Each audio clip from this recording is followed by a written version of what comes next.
ಕನ್ನಡ ಚಿತ್ರರಂಗದಲ್ಲಿ KGF ಮತ್ತು ಕಾಂತಾರ ಸಿನಿಮಾಗಳ ಬಂದಾದ್ಮೇಲೆ ಕನ್ನಡ ಚಿತ್ರರಂಗ ಬೇರೆ ರೀತಿಯ ಆಯಾಮನ ಪಡೆದುಕೊಳ್ತು. ಈ ಮಾತು ನಿಜ. ಆದರೆ KGF ಮತ್ತು ಕಾಂತಾರ ಸಿನಿಮಾಗಳಂತೆ ಹಿಂದೆ ಯಾವುದೂ ಕೂಡ ಕನ್ನಡ ಚಿತ್ರರಂಗದಲ್ಲಿ ಬಂದಿರಲಿಲ್ಲ ಅನ್ನೋ ಮಾತನ್ನ ಎಷ್ಟು ಜನ ಒಪ್ತಾರೆ? ಒಪ್ಪೋದಕ್ಕೆ ಸಾಧ್ಯ ಇಲ್ಲ. ಇದೇ ರೀತಿಯ ಒಂದು ಪ್ರಶ್ನೆ ಹೈದರಾಬಾದ್ನಲ್ಲಿ ಉಪೇಂದ್ರ ಅವರಿಗೆ ಎದುರಾಗಿದೆ. ಅಲ್ಲಿ ಒಬ್ಬ ತೆಲುಗಿನ ಪತ್ರಕರ್ತ ಕೇಳಿದಂಥ ಒಂದು ಪ್ರಶ್ನೆ ಇದು. ಅಂದರೆ KGF ಸಿನಿಮಾಗಿಂತ ಹಿಂದೆ ಯಾವುದೂ ಕೂಡ ಅಂತ ದೊಡ್ಡ ಹಿಟ್ ಆಗಿರಲಿಲ್ಲ ಅನ್ನೋ ಪ್ರಶ್ನೆನ ಇಟ್ಟಿದ್ದಾರೆ. ಆವಾಗ ಉಪೇಂದ್ರ ಸಾಕಷ್ಟು ಯೋಚನೆ ಮಾಡಿ ಸರಿಯಾದ ಉತ್ತರವನ್ನೇ ಕೊಟ್ಟಿದ್ದಾರೆ. ನಿಮಗೆ ಇವತ್ತಿನ ಸಿನಿಮಾಗಳು ಮಾತ್ರ ಗೊತ್ತು, ಆದರೆ ಹಿಂದಿನ ಸಿನಿಮಾಗಳು ಗೊತ್ತಿಲ್ಲ. ಹಿಂದಿನ ಸಿನಿಮಾಗಳ ಬಗ್ಗೆ ನೋಡಿ ಕೇಳಿ ತಿಳ್ಕೊಳ್ಳಿ, ಆಗ ನಿಮಗೆ ಗೊತ್ತಾಗುತ್ತೆ ಕನ್ನಡ ಚಿತ್ರರಂಗದಲ್ಲಿ ಹಿಂದೆ ಇದಕ್ಕಿಂತ ಎಷ್ಟು ದೊಡ್ಡ ಹಿಟ್ ಕೊಟ್ಟಂಥ ಸಿನಿಮಾಗಳು ಬಂದಿದ್ದು ಅಂತ. ನಿಜ, ಉಪೇಂದ್ರ ಅವರು ಕನ್ನಡ ಚಿತ್ರರಂಗ ಅಷ್ಟೇ ಅಲ್ಲ, ಪರಭಾಷಿಕರಿಗೂ ಕೂಡ ತುಂಬ ಚಿರಪರಿಚಿತರು. ಓಂ ಸಿನಿಮಾ ಬಂದಾಗ ಅಲ್ಲಿ ಓಂ ಸಿನಿಮಾ ರಿಮೇಕ್ ಆಯಿತು. ಹುಚ್ಚೆದ್ದು ಜನ ಕನ್ನಡದ ಸಿನಿಮಾನ ಅಲ್ಲೂ ಕೂಡ ನೋಡಿದ್ರು. ಆಮೇಲೆ ರಿಮೇಕ್ ಆಯಿತು ಸಿನಿಮಾ. ಅದಾದ ನಂತರ ಅವರು ಏನು ಸಿನಿಮಾ ಮಾಡಿದ್ರು, ಉಪೇಂದ್ರ ಮಾಡಿದ್ರು, ಆ ಸಿನಿಮಾಗಳನ್ನು ಕೂಡ ಅಲ್ಲಿ ಮಾಡಿದ್ರು. ಆಗ ಉಪೇಂದ್ರ ಸಾಕಷ್ಟು ಸುದ್ದಿ ಆದರು. ಅಷ್ಟೇ ಅಲ್ಲ, ಅವರು ಸೂಪರ್ ಮತ್ತು ಉಪ್ಪಿಟ್ಟು ಸಿನಿಮಾವನ್ನು ಕೂಡ ಅಲ್ಲಿ ಬಿಡುಗಡೆ ಮಾಡಿದ್ರು. ಹಾಗಾಗಿ ಉಪೇಂದ್ರ ಅಲ್ಲಿನ ಭಾಷಿಕರಿಗೂ ಕೂಡ ಸಾಕಷ್ಟು ಪರಿಚಿತರು. ಇನ್ನೊಂದು ವಿಷಯ ಹೇಳಲೇಬೇಕು, ಅಲ್ಲಿ ಏನು ಹೈದರಾಬಾದಿಗೆ ಹೋದ್ರು UI ಸಿನಿಮಾದ ಪ್ರಚಾರಕ್ಕಾಗಿ. ಆ ಸಂದರ್ಭದಲ್ಲಿ ಒಬ್ಬ ಸಿನಿಮಾ ಪತ್ರಕರ್ತರು, ತೆಲುಗಿನ ಪತ್ರಕರ್ತರು ಕೇಳಿದ ಒಂದು ಪ್ರಶ್ನೆ ಅದು, KGF ಬರೋ ಮುಂಚೆ ಕನ್ನಡ ಚಿತ್ರರಂಗ ಈ ಮಟ್ಟಕ್ಕೆ ಇರಲಿಲ್ಲ ಅಂತ. ಆಗ ಕೆರಳಿದಂಥ ಉಪೇಂದ್ರ ತುಂಬ ನಕ್ಕಂತಲೇ ಅವರು ಆನ್ಸರ್ ಕೊಟ್ಟಿದ್ದಾರೆ. ಕನ್ನಡ ಚಿತ್ರರಂಗ ಹಿಂದೆ ಸಾಕಷ್ಟು ಒಳ್ಳೊಳ್ಳೆಯ ಸಿನಿಮಾಗಳನ್ನು ಕೊಟ್ಟಿದೆ. ಅದ್ಭುತವಾದಂಥ ನಿರ್ದೇಶಕರಿದ್ರು, ದೊಡ್ಡ ದೊಡ್ಡ ಮಹನೀಯರು ಒಳ್ಳೊಳ್ಳೆ ಸಿನಿಮಾಗಳನ್ನು ಕೊಟ್ಟಂಥ ಉದಾಹರಣೆ ಕನ್ನಡದಲ್ಲಿ ಈಗಲೂ ಕೂಡ ಇದೆ.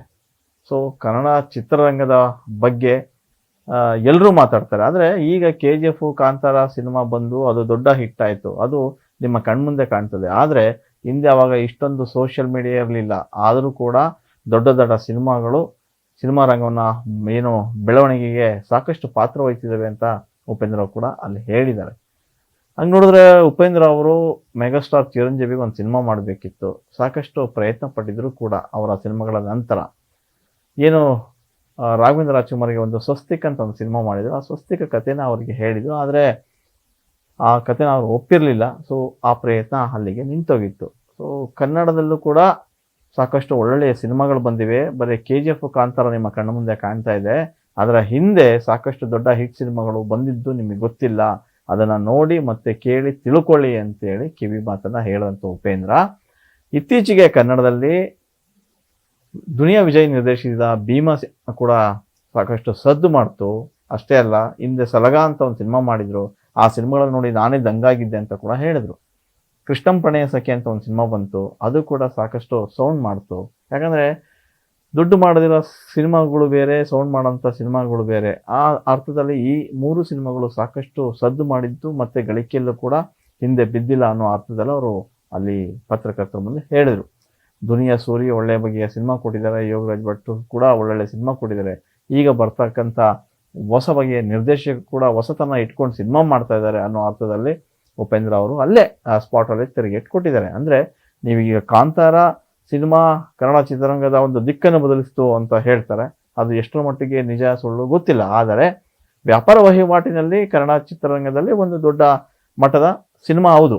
ಆದರೆ ಆ ಸಿನಿಮಾದಿಂದಲೇ ಕನ್ನಡ ಚಿತ್ರರಂಗ ಬದಲಾಯಿತು ಅನ್ನೋದು ಸಂಪೂರ್ಣ ಸುಳ್ಳು. ಈ ಮಾತನ್ನೇ ಉಪೇಂದ್ರ ಕೂಡ ಆ ಪತ್ರಕರ್ತರ ಮುಂದೆ ಹೇಳಿದ್ದಾರೆ. ಹಿಂದೆ ಹಲವಾರು ದಿಗ್ಗಜ ಕಲಾವಿದರು ಕೂಡ ನಟಿಸಿ ಮಾಡಿದಂಥ ಸಿನಿಮಾಗಳು ಕನ್ನಡ ಚಿತ್ರರಂಗದ ದಿಕ್ಕನ್ನು ಬದಲಿಸಿದ್ದು ನಿಜ. ಆದರೆ 1-2 ಸಿನಿಮಾ ಬಂದ ತಕ್ಷಣ ಕನ್ನಡ ಚಿತ್ರರಂಗ ಬೇರೆ ಮಟ್ಟಕ್ಕಂತೂ ಹೋಗಿದ್ದಲ್ಲ. ಕಂಟೆಂಟ್ ಮೇಲೆ ಆ ಸಿನಿಮಾ ಸೌಂಡ್ ಮಾಡಿದ್ದೆ ವಿನಃ, ಆದರೆ ಅವೇ ಸಿನಿಮಾಗಳಿಂದ ಕನ್ನಡ ಚಿತ್ರರಂಗದ ದಿಕ್ಕು ಬದಲಾಯಿತು ಅನ್ನೋದು ತಪ್ಪು ಅನ್ನೋದು. ಅಂದರೆ ಹಾಗೆ ನೋಡಿದ್ರೆ ಹಂಸಲೇಖ ಜೋಡಿಯ ರವಿಚಂದ್ರನ್ ಅವರ ಕಾಂಬಿನೇಷನಲ್ಲಿ ಬಂದಂಥ ಸಿನಿಮಾಗಳು ಸೂಪರ್ ಹಿಟ್ ಅಂತ ಆಗಿದ್ದಾರೆ ಸಿನಿಮಾಗಳು. ವಿಷ್ಣುವರ್ಧನ್, ಡಾಕ್ಟರ್ ರಾಜ್ಕುಮಾರ್, ಅಂಬರೀಷು ಎಂತೆಂಥ ಒಳ್ಳೊಳ್ಳೆ ಸಿನಿಮಾಗಳನ್ನು ಈ ಕನ್ನಡ ಚಿತ್ರರಂಗಕ್ಕೆ ಕೊಟ್ಟಿದ್ದಾರೆ. ಇವನ್ನೆಲ್ಲ ನೆನಪು ಮಾಡುವಂಥ ಮಾತನ್ನು ಉಪೇಂದ್ರ ಅಲ್ಲಿ ಹೇಳಿದ್ದಾರೆ. ಅದೇನೇ ಇರಲಿ, ಉಪೇಂದ್ರ ಅವರು ಎಲ್ಲ ಭಾಷೆಯ ಜನರಿಗೂ ಕೂಡ ಸಲ್ಲಬೇಕಾದಂಥ ನಟ. ಆದರೂ ಕೂಡ ಕನ್ನಡವನ್ನು, ಕನ್ನಡತನವನ್ನು ಕನ್ನಡ ಚಿತ್ರರಂಗದ ಸಿನಿಮಾಗಳನ್ನು ನಿಜವಾಗ್ಲೂ ಆ, ಏನೋ ಏನೇ ಹೇಳಿದ್ರು ಕೂಡ ಅದನ್ನು ಒಪ್ಪಲಿಕ್ಕೆ ತಯಾರಿರಲಿಲ್ಲ. ಕನ್ನಡ ಚಿತ್ರರಂಗನ ಯಾರು ಕಡೆಗಣಿಸಿ ಮಾತಾಡ್ತಾರೋ ಅವ್ರ ಬಗ್ಗೆ ಅಲ್ಲೇ ಸ್ಪಾಟಲ್ಲೇ ಕೊಟ್ಟರು ಅನ್ನೋದಿದೆಯಲ್ಲ, ಅದು ಈಗ ಸದ್ಯಕ್ಕೆ ವೈರಲ್ ಆಗ್ತಿರುವಂಥ ವಿಷಯ. ಅದೇನೇ ಆಗಲಿ ಕನ್ನಡವನ್ನು ಅವ್ರು ಯಾವತ್ತೂ ಕೊಟ್ಟಿದ್ದಲ್ಲ. ಸೊ ಈಗ ಕನ್ನಡ ಚಿತ್ರರಂಗದ ಬಗ್ಗೆ ಒಂದೆರಡು ಸಿನಿಮಾಗಳು ಏನೋ ಕನ್ನಡ ಚಿತ್ರರಂಗದ ದಿಕ್ಕನ್ನು ಬದಲಿಸಿದ್ವು ಅನ್ನೋ ಮಾತನ್ನ ಸಂಪೂರ್ಣ ತಳ್ಳಿ ಹಾಕಿದ್ದಾರೆ. ಹಿಂದಿನ ಸಿನಿಮಾಗಳ ಬಗ್ಗೆ ಅವ್ರು ಮಾತಾಡಿದ್ದಾರೆ. ಈಗಿನ ನಿರ್ದೇಶಕರು, ಈಗಿನ ಕಲಾವಿದರ ಬಗ್ಗೆನೂ ಕೂಡ ಅವ್ರು ಮಾತಾಡಿದ್ದಾರೆ. ಸೊ ವಾಸ್ತವ ಅಂಶವನ್ನ ಅದು ತೆರೆದಿಟ್ಟಿರೋದಂತೂ ಈಗ ಸದ್ಯಕ್ಕೆ ವೈರಲ್ ಆಗ್ತಿದೆ. ಉಪೇಂದ್ರ ಅವರ ಫ್ಯಾನ್ಸ್ ಅವರ ಈ ಹೇಳಿಕೆಗೆ ಸಾಕಷ್ಟು ಮೆಚ್ಚುಗೆಯನ್ನು ಸೂಚಿಸ್ತಾ ಇದ್ದಾರೆ. ಸೊ ಡಿಸೆಂಬರ್ 20ಕ್ಕೆ UI ಬರ್ತಾ ಇದೆ. ಆ ಸಿನಿಮಾ ನೋಡೋದಕ್ಕೆ ಇಡೀ ಅವರ ಫ್ಯಾನ್ಸ್ ತುದಿಗಾಲ ಮೇಲೆ ನಿಂತಿದೆ.